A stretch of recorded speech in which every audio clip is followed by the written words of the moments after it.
இட்லி பாத்திரத்தில் இந்த மாதிரி தினமும் இட்லி தானே சாப்பிட்ருப்பீங்க. ஆனால் இதை மட்டும் ஊற்றி சாப்பிட்டு பாருங்கள், அவ்வளோ டேஸ்டியாக இருக்கும்.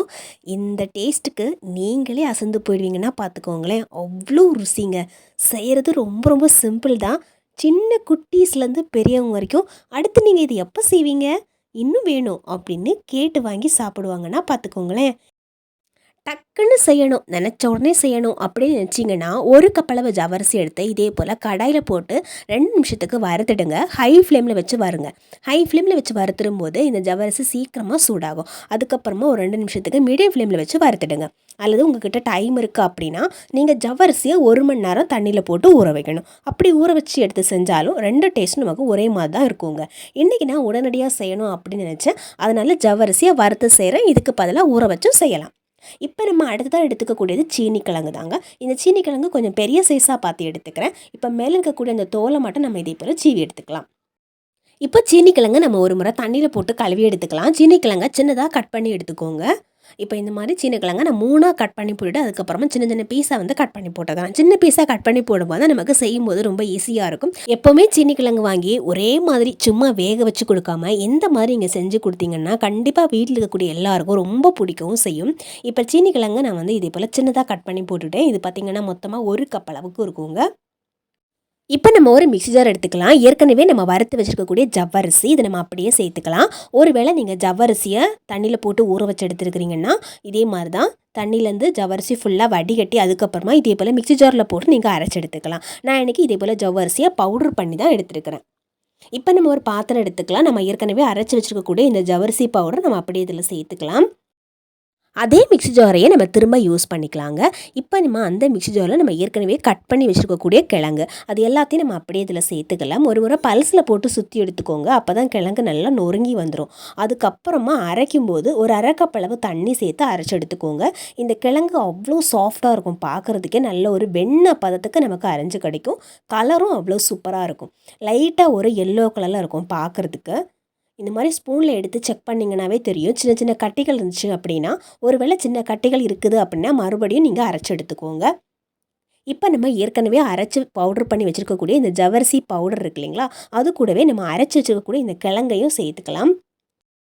ஜவ்வரிசியை விட கிழங்கோட அளவு தான் அதிகமாக இருக்கணும். அப்போ தான் டேஸ்ட் நமக்கு நல்லா இருக்குங்க. இப்போ எல்லாத்தையும் சேர்த்து நல்லா ஒரு முறை மிக்ஸ் பண்ணி விட்டுக்கலாம். இதுலேயே நம்ம தண்ணி சேர்த்து அரைச்சிருக்கிறோம். அதனால் இதுலேயே கொஞ்சம் தண்ணி இருக்கும் இல்லைங்களா, அதனால் ஒரு முறை இதே போல் நல்லா மிக்ஸ் பண்ணி விட்டுக்கோங்க. தேவைப்பட்டால் நம்ம எக்ஸ்ட்ரா தண்ணி சேர்த்துக்கலாம். இப்போ நல்லா மிக்ஸ் பண்ணி விட்டுட்டோம். இப்போ நம்ம கொஞ்சமாக இதில் தண்ணி சேர்க்க வேண்டியிருக்கும். அதனால் ஒரு அரை கப் அளவு தண்ணி மட்டும் எக்ஸ்ட்ரா சேர்த்துக்கிட்டேன். மிக்ஸ் பண்ணும்போது ஒரு அரை ஸ்பூன் அளவுக்கு உப்பு சேர்த்துக்கலாம். உப்பு ரொம்ப அதிகமாக சேர்க்கக்கூடாது.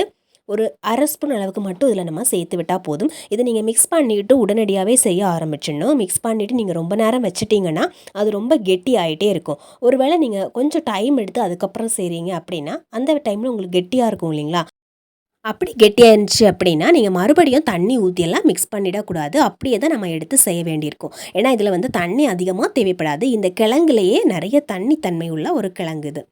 இப்போ எல்லாத்தையும் நல்லா மிக்ஸ் பண்ணி விட்டுட்டோம். பாருங்கள், இந்த மாதிரி ஒரு பதத்துக்கு இருக்கணும். தண்ணியோட அளவு கம்மியாக இருந்தாலும் பரவாயில்ல, ஆனால் தண்ணியோட அளவு அதிகமாகிடக்கூடாது.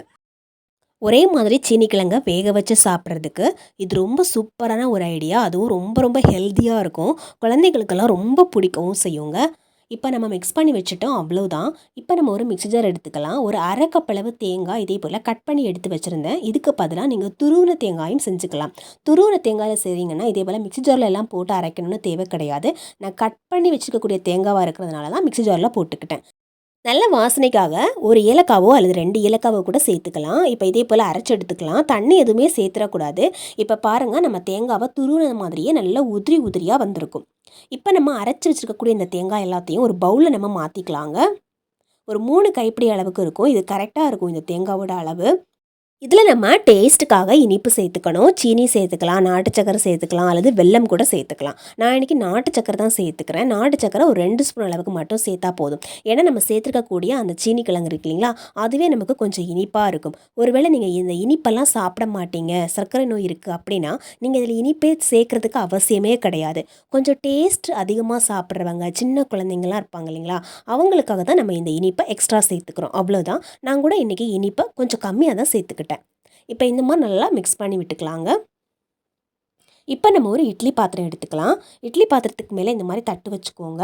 அதுக்கு மேலே இந்த மாதிரி இலைகள் வச்சும் செஞ்சுக்கலாம். அல்லது நீங்கள் இட்லி பாத்திரத்துலேயே லைட்டாக எண்ணெய் அப்ளை பண்ணி விட்டுக்கோங்க. எண்ணெய் அப்ளை பண்ணி விடும்போது தான் கொஞ்சம் கூட ஒட்டாமல் வரும், நமக்கு பார்க்குறதுக்கும் நல்லாயிருக்கும்.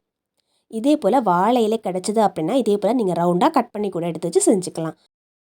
நல்ல ஹெல்த்தியாகவும் இருக்கும், வாசனையாகவும் இருக்கும் நம்ம வாழை இலையில் செய்கிறது. இப்போ நம்ம ஏற்கனவே அரைச்சி வச்சுருக்கக்கூடிய அந்த கிழங்கு பேஸ்ட் அதில் அரை கரண்டி அளவுக்கு மட்டும் எடுத்து ஊற்றிடுங்க. ரொம்ப ஊற்ற வேண்டாம். எல்லா இலையிலையும் அரை கரண்டி அளவுக்கு மட்டும் ஊற்றினா போதும். இப்போ நம்ம ஏற்கனவே நல்லா மிக்ஸ் பண்ணி வச்சுருக்கக்கூடிய அந்த இனிப்பு மிக்ஸ் இருக்கு இல்லைங்களா, அதில் கொஞ்சமாக ஒரு சின்ன உருண்டை அளவுக்கு மட்டும் எடுத்தால் போதும். உங்களுக்கு எவ்வளோ இனிப்பு அளவு தேவைப்படுதோ அந்த அளவுக்கு கூட நீங்கள் சேர்த்துக்கலாம். நான் இன்றைக்கி கொஞ்சமாக ஒரு சின்ன உருண்டை அளவுக்கு தான் எடுத்திருந்தேன். எல்லாத்தையும் நம்ம இதுக்கு மேலே இதே போல் வச்சு விட்டுக்கலாம். இன்னொரு விஷயங்க, நீங்கள் உங்களுக்கு டேஸ்ட்டுக்கு தகுந்த மாதிரி நீங்கள் ஸ்டஃபிங்கை ஆட் பண்ணிக்கலாங்க.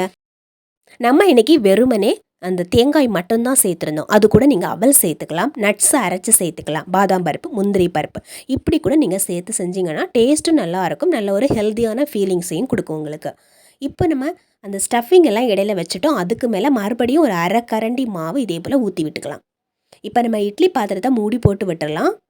நல்லா வெந்து வரதுக்கு ஒரு 5லேருந்து 7 நிமிஷம் ஆகும். நல்லா வெந்து வரதுக்கு மாவு நம்ம நல்ல பேஸ்ட்டாக தான் அரைச்சதில் ஊற்றிருக்கிறோம். அதனால் இது வேகிறதுக்கு ரொம்ப டைமும் எடுக்காது. குழந்தைங்களுக்கு கொடுத்தீங்கன்னா அவங்க உங்ககிட்ட கேட்பாங்க, என்னம்மா இது எப்படிம்மா செஞ்சீங்க அப்படின்னு உங்ககிட்டே கேட்பாங்க. பிக்கும்போதே அவ்வளோ சூப்பராக இருக்கும். வெளியில் பார்க்குறதுக்கு நல்ல ஷைனிங்காக இருக்கும். ஏன்னா நம்ம சேர்த்துருக்கக்கூடிய அந்த ஜவ்வரிசி தான் இதுக்கு வந்து நல்ல ஒரு ஷைனிங்காக கொடுத்துக்கக்கூடியது.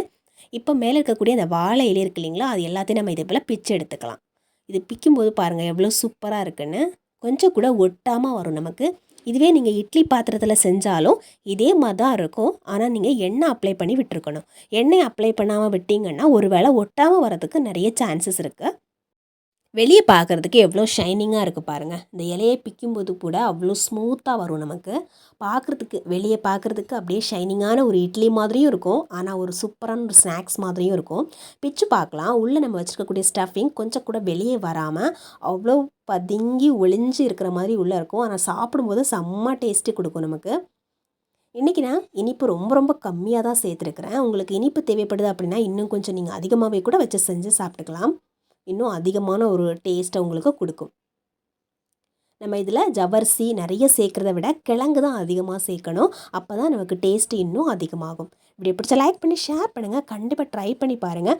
உங்கள் ஃப்ரெண்ட்ஸ் அண்ட் ஃபேமிலிக்கு இந்த வீடியோவை ஷேர் பண்ணுங்கள். சீனி கிழங்கே பிடிக்காது அப்படின்னு சொல்லக்கூடிய குழந்தைங்களுக்கு கூட இந்த மாதிரி செஞ்சு கொடுத்து பாருங்கள். 4-5 கேட்டு வாங்கி சாப்பிடுவாங்க.